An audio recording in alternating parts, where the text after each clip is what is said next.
Hello guys, you're on the Stolen Audio Diaries. Subscribe and like. The morning started with that heavy, creeping pressure. Like a storm in my chest I couldn't breathe through. I woke up before the alarm, staring at the ceiling, listening to the sound of Annabelle's slow, even breaths next to me. And I hated that sound. Hated how peaceful it was. Like she had nothing in the world to feel guilty about. That weight in my chest had been sitting there since last night. After Corey and Miles said what I'd been too scared to admit myself. We'd been at Jimmy's bar, a place I used to love, before it started feeling like the only place I could go to not lose my mind. We weren't even deep into our second round when Corey leaned in across the table. He didn't say it right away. He looked at Miles first, then back at me like he was weighing whether to keep quiet or destroy me. Look, man, I'm saying this because I care about you, but I think something's going on with Annabelle. I laughed, not because it was funny, because it wasn't, but I needed to laugh or I'd start doing something else. Something stupid. What does that mean? I asked. Calm voice, fake smile. Same one I'd been using for months. Miles, who usually avoids drama like the plague, jumped in. We're not saying anything definite. But dude, the way she's been acting, it's off. You gotta check her phone. Before it's too late. I went home that night with my stomach twisted in knots, convincing myself they were overreacting. They didn't know her like I did. They didn't understand our dynamic. I almost believed it, almost. But this morning, the feeling didn't fade. It got worse. Annabelle was already up, moving around the kitchen, making that annoyingly chipper sound she made when she was trying to act normal. That's what really messed with me. How normal she acted. Like everything was fine. Like she still loved me the same way. She kissed my forehead on her way into the shower. Just a quick press of lips. I didn't even react. Couldn't. I just stood there in the doorway to the bedroom, staring at her phone on the dresser. Unlocked. Charging. Innocent looking. I've never been the guy who snoops. I always thought people who checked their partner's phones were already halfway out the door. But I wasn't halfway out. I was clinging to the edge, trying to believe she wasn't who I feared she was becoming. Still, my hands moved without asking my brain for permission. Her lock screen was a photo of us from our last beach trip. 2 smiles, both fake.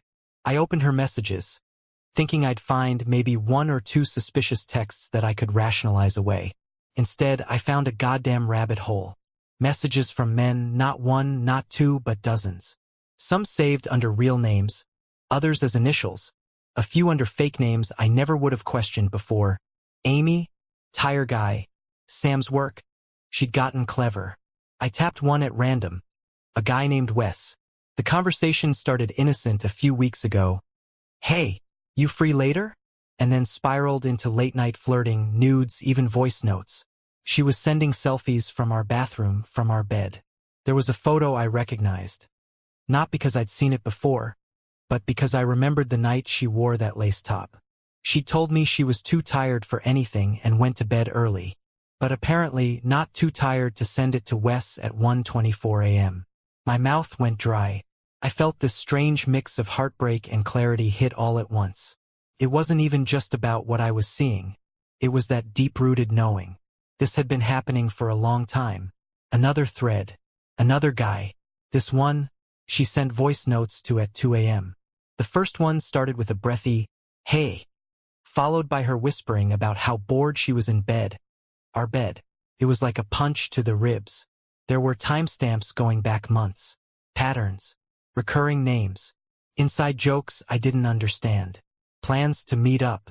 A photo she took in our kitchen while I was asleep upstairs. And not a single message that looked like a mistake. This wasn't a one-time mess-up. It was a lifestyle. She was still in the shower when I locked the phone and put it right back where I found it. I stood there for a second, listening to the sound of water running behind the door, my head swimming with everything I'd just seen. My hands were shaking. My jaw hurt from how hard I was clenching it. But I didn't say a word. I just walked into the living room, sat on the couch like it was any other morning, and waited for her to come out. She wrapped a towel around herself, smiled, and said she was thinking of heading to her cousin's place later, that she might stay over, have some wine, relax. I said I had an early client meeting. Told her I'd be out most of the day. She kissed me on the cheek. I watched her pretend. And she didn't have the slightest idea I knew. Truth was, I wasn't going to any meeting. I needed to see what she'd do when she thought I was gone. I got in the car and sat there for a few minutes, engine off, just gripping the steering wheel like it might anchor me to something solid. My knuckles were white. I couldn't feel my fingertips. The weight of what I'd just seen hadn't even fully hit yet. I was in that weird numb space, the one between denial and collapse. I wasn't crying. I wasn't angry. Not yet. I was just floating in this weird, slow-motion nightmare where everything I thought was real had started glitching. I kept replaying the messages in my head. The way she'd laugh in those texts, the pet names she used, the emojis, the "can't sleep without you" type of crap she never said to me. Not even when we first met. Not even when things were supposed to be good. That's what got me. It wasn't just that she was cheating, it was the way she was cheating. Like it came easy. Like she was better at being warm, flirty, soft with them than she ever was with me. And maybe the worst part, they got a version of her that seemed excited, alive. I got the woman who left her dishes in the sink and fell asleep halfway through a movie. I turned the key and started driving, no destination in mind at first. Just moving so I didn't feel like I was drowning. I passed the coffee shop we used to go to every Sunday, the bookstore we wandered into on our third date. It all looked different now, like someone had pulled a sheet off my life and revealed the rot underneath. Eventually, I pulled into a random parking lot near the pier. Just sat there with the windows cracked, staring out at the water. The gulls were circling. The bay calm like nothing in the world was wrong. I hated how peaceful it all was. I thought about confronting her, walking back in and throwing the phone on the table, asking her to explain why some guy named Rico was getting voice notes of her saying she missed his mouth. I thought about yelling, about flipping furniture, about that movie scene where the betrayed husband finally explodes. But I didn't do any of that, because I didn't want to tip her off. Not yet. I needed to see what she'd do when she thought I was far away, when she thought I was clueless. I wanted the full picture, not just pieces, because what I saw on her phone, that wasn't a one-time lapse in judgment. That was a routine, a second life she'd gotten real comfortable living. So I drove back toward town, but not home, not to the office either. I parked a block away from her cousin Claire's place, the one she said she'd be going to, watched from a distance. My pulse was a metronome in my ears. At 12:37 p.m., I saw her car, the little gray Mazda we bought last fall, roll right past Claire's block. She didn't even glance toward her cousin's street. Instead, she took a turn uphill. I followed, hanging 2 cars behind, pretending like I belonged. She didn't notice. She was too busy fixing her hair in the mirror. The neighborhood changed quick. From modest suburban homes to slick modern builds, the kind of glass and concrete places you see in design magazines. Big windows, sharp edges, expensive silence. She pulled into the driveway of one of those homes. Up on a hill, overlooking the bay. Picture-perfect modern architecture. Huge open-plan design, the kind that doesn't believe in privacy. Floor-to-ceiling windows that made the inside look like a display case. I parked just out of sight, ducked behind a thick hedge lining the neighbor's yard. From there, I had a perfect view. She got out of the car wearing a gray hoodie I didn't recognize and a tote bag slung over one shoulder. Casual, like she was heading to yoga, like she wasn't walking into the arms of another man. He was already inside. I saw him first as a shape, tall, clean-cut, pacing near the kitchen island with 2 wine glasses already on the counter. One half full, one waiting. She stepped through the door. He smiled. She smiled. And then she kissed him. Not a peck. Not a hesitant, unsure kiss. A slow one. Familiar. Rehearsed. I didn't breathe. Just watched as the person I thought I knew disappeared into someone else's home. Into someone else's life. As if she belonged there more than she ever did with me. I don't know how long I sat there. Could have been minutes, could have been an hour. Time went sideways. She laughed at something he said. Laughed like she hadn't laughed with me in months. She curled up on the couch next to him and tucked her feet under herself. The exact way she used to sit beside me. The man poured more wine. She leaned her head against his shoulder. And that's when it hit me. This wasn't some thrill.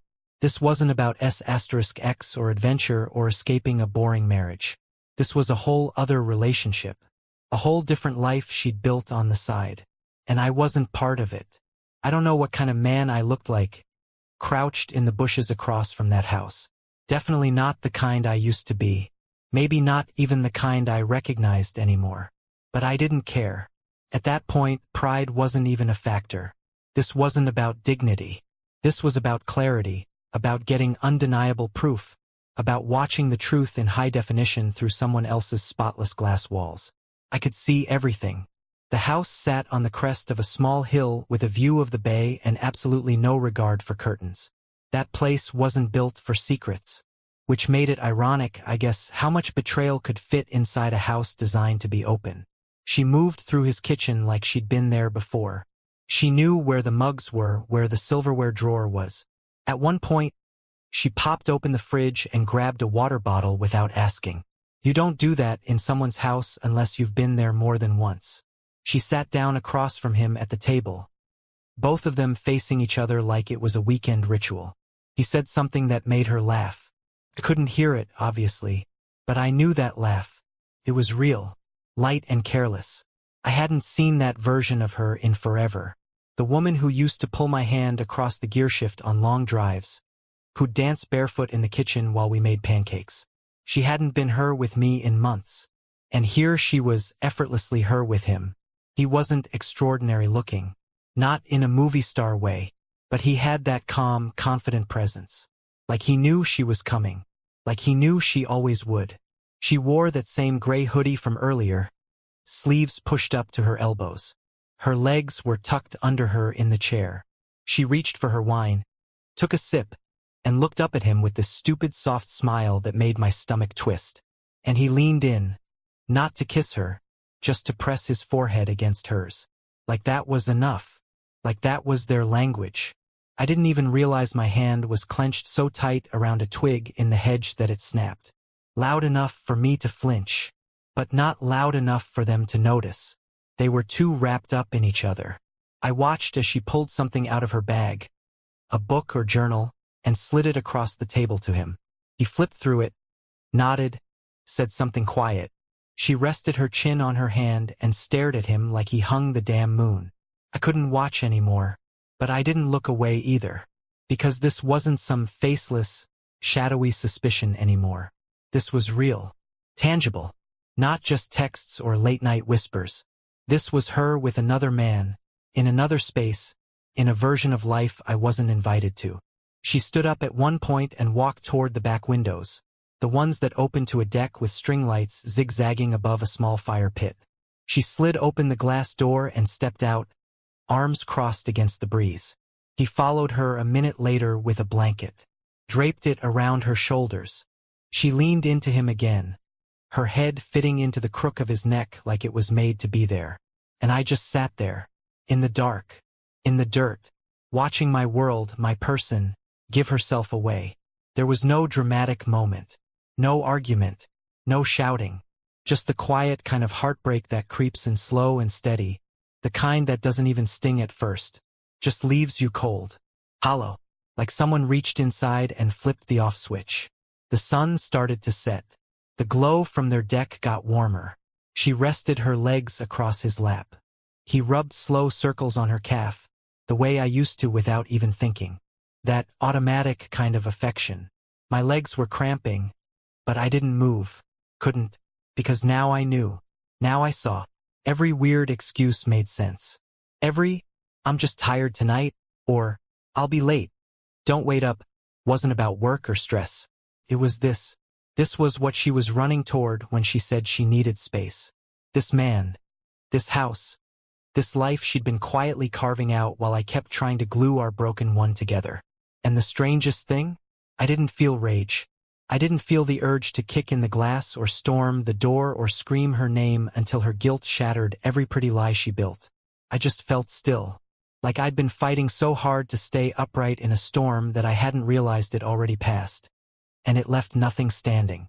At some point I stood up, quietly, brushed the leaves from my jeans. My legs ached. My back was stiff. I'd been there too long. I turned and walked back to my car, 1 block away, never once looking back. Didn't need to. I'd seen enough. I didn't drive home. Couldn't. The idea of walking back through that front door, pretending I didn't just witness the slow-motion demolition of my relationship, it made my skin crawl. I didn't want to see her face.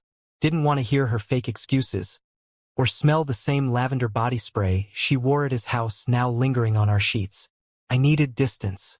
Not just miles mental space. Silence. Somewhere I could breathe without choking on the lie my life had become. So I pointed the car out of the city. Toward nowhere in particular. No music. Just the soft hum of tires on pavement and my own heartbeat pulsing in my ears. I ended up outside the city limits, pulling into Travis's trailer park just as the sun dipped past the horizon. The sky was streaked with bruised purples and dark reds. It looked like how I felt, drained, raw, like the light had been wrung out of me. Travis's place wasn't much. One of those old single-wides with peeling paint, a busted porch light, and a dent in the door he swore came from a hailstorm but probably came from a fight. But it was quiet. Still. The kind of place where time didn't ask anything of you. I didn't call ahead. Just knocked once, and the door creaked open. Travis blinked at me, shirtless, holding a beer. Damn, you look like you just saw a ghost? Or committed a felony. I tried to smile. Failed. Can I crash here? He didn't ask questions. Just stepped aside and nodded toward the couch. That's the thing about Travis, he never judged. He didn't press or poke. He just handed me a beer, lit a cigarette, and sat beside me in silence like we were watching a campfire instead of a busted TV screen that wasn't even turned on. I stared at nothing for what felt like hours. Eventually, I told him, the short version. She's got someone else, I said, voice hoarse. Been seeing him for a while. I saw them today, at his place. Travis didn't say anything for a second. Just took a drag and blew smoke out the cracked window. Then, you want me to break his kneecaps or burn something down? That almost got a laugh out of me. Almost. Nah, I muttered. It's not even about him. She chose him. Over me. Over us. That was the part that hurt the most. Not the S*X. Not the betrayal. But the choice. She could have talked to me. Could have said she was unhappy. Could have given me a damn chance. But instead, she gave her heart, or whatever was left of it, to someone else and fed me silence. I laid back on the couch, using my jacket as a pillow. Travis tossed me a blanket that smelled like smoke and motor oil. I didn't care.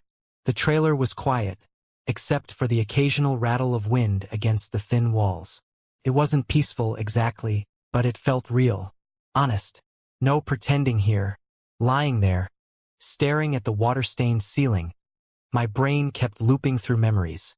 Our first road trip. The way she looked at me the first time she said, I love you. The night I surprised her with that stupid candlelit dinner after her promotion. And she cried real tears. Real joy. Or at least I thought it was. But now those moments felt corrupted. Like someone had poured ink into the water. I couldn't tell what was real anymore. That's the thing about betrayal. It doesn't just take your present. It steals your past, too. You start questioning everything.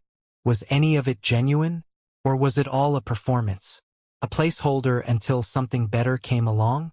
Around 1 a.m., I sat up and walked outside. The trailer park was dead quiet.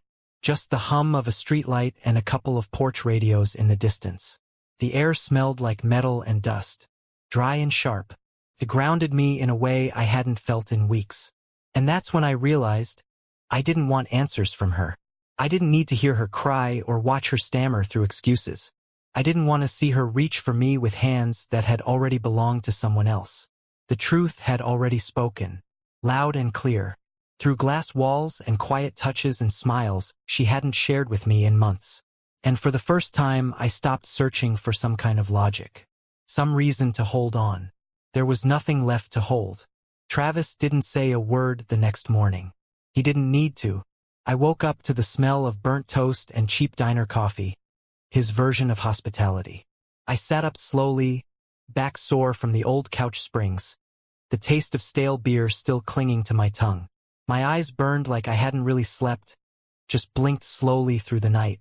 Looked like hell last night, Travis said, sliding a mug across the chipped counter toward me. You look worse now. Appreciate that, I muttered, wrapping my hands around the cup. He leaned against the kitchen sink, arms crossed over his chest, that same lazy intensity in his eyes. So, what's next? That question hung in the air. I hadn't thought about next. I'd spent the last 12 hours trying not to fall apart, not to picture her curled up in that other guy's arms, not to smash my fist through drywall just to feel something. But now I had to think ahead. I pulled my phone from my jacket pocket, still powered off, and stared at the blank screen. Felt like holding a live grenade. That thing wasn't just a phone anymore. It was a portal to a version of my life that didn't exist anymore. One where I was loved, respected, chosen. I powered it on anyway. No missed calls. A few texts from Annabelle. Nothing new. Just echoes. Hey, everything okay? You left early. Are you ignoring me? Yeah. I was, but I needed more than just her messages. I needed answers that couldn't be twisted or denied. Concrete, digital proof of how long this had been going on. Not for her sake, but for mine. I needed the whole picture so I could stop filling in the blanks with pain. You still got that data recovery program? I asked Travis, his eyebrows raised. What, like for your laptop? No, I said. For her phone. Or at least her backup logs. She deletes stuff. I want to see what she thinks I'll never find. Travis whistled low. Damn.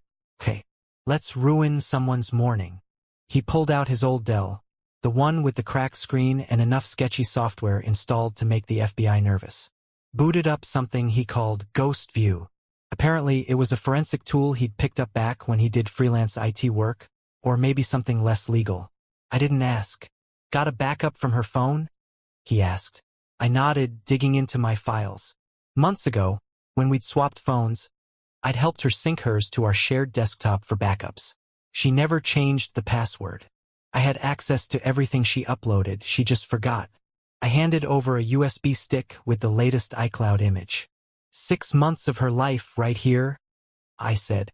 Travis cracked his knuckles. Let's see who your girl really was at night. Took hours. Maybe more.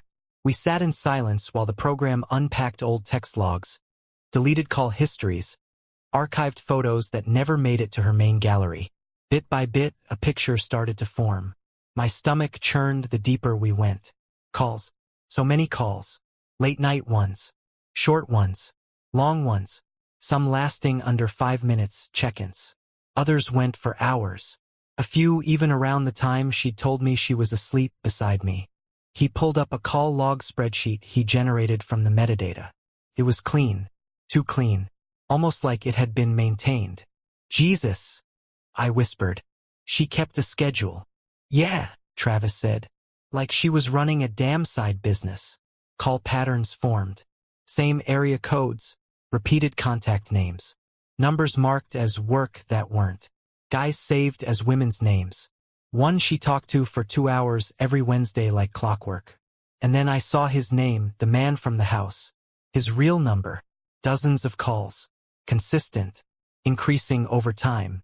I felt something inside me hollow out a little more. She hadn't just betrayed me. She'd been investing in someone else. Time, energy, and * Macy. Stuff you can't take back. Stuff you only give when you're building something. And she was building, just not with me. Travis leaned over the screen. You want the full archive? Texts? Photos? Call logs? I nodded. Thought so, he said. It's gonna get uglier. I stared at the screen as the file compiled. Her voice echoed in my head from 2 weeks ago. The night she told me she was just tired and turned over in bed. That same night, she'd spent 90 minutes on the phone with him. I leaned back in the chair, running a hand through my hair. How do people do this? I said out loud. How do you lie to someone every day and still sleep next to them like nothing's wrong? Travis shook his head, cracking open another beer. Because they practice, and they don't expect to get caught. I didn't respond, just watched as the data pieced itself together. My past, her double life, all laid out in timestamps and bite-sized betrayals. It wasn't just infidelity. It was orchestration. Monday, Wednesday, Saturday, like religion. Calls to the same 3 numbers, always at night. I cross-referenced them with my own calendar, anniversaries, work trips, even the night my mom was in the hospital. She was checking in with them. While I worried, she whispered to strangers. The first text, "Why'd you vanish?" Then, "You're being dramatic," as if I'd misplaced my temper, not my trust. 10 minutes later, he texted, "So you figured it out." Cold, confident, like he thought I'd roll over and compete for her. I drove until city lights faded behind me. Found a roadside motel with a flickering vacancy sign. Room smelled like mildew and cigarettes. I sat on the edge of the bed, staring at the carpet like it owed me answers. I didn't text, didn't call, didn't rage. I turned my phone off and dropped it in the drawer. That silence, it wasn't weakness. It was the clearest thing I'd said in months. At 4:03 a.m., I opened my laptop. New email, new passwords, moved my money, booked a lawyer. Every click cut a string she didn't even know she'd tied me up with. I backed out of shared services, ended autopays, messaged our business attorney. She'd built comfort on my stability. I was removing myself from the foundation. A week later, I returned. She answered barefoot, hair tied up, wearing my old hoodie. I didn't say a word, just walked in, packed my things, and walked out. No emotion, just motion. At the door, she finally asked, "Are you really leaving?" I paused. Then, "You chose someone else's shoulder over a conversation with me." Her lips moved like she had more to say, but I was already gone. On the nightstand, a framed photo of us on a bridge in Vermont. I left it. She held it up, her voice shaking. "Was he even worth it?" I looked her in the eye and said, "He didn't stay, did he?" She expected a scene, tears, blame, something to help her rewrite this in her mind. But I gave her nothing. No apology, no anger, just the cold truth. I wasn't leaving because I was weak. I was leaving because I finally woke up. In my car, I powered down the phone, took out the SIM card, snapped it in half, tossed it in the glove box. For the first time in forever, I breathed full lungs, clean air. I wasn't part of her game anymore. Bye bye guys, thank you for watching.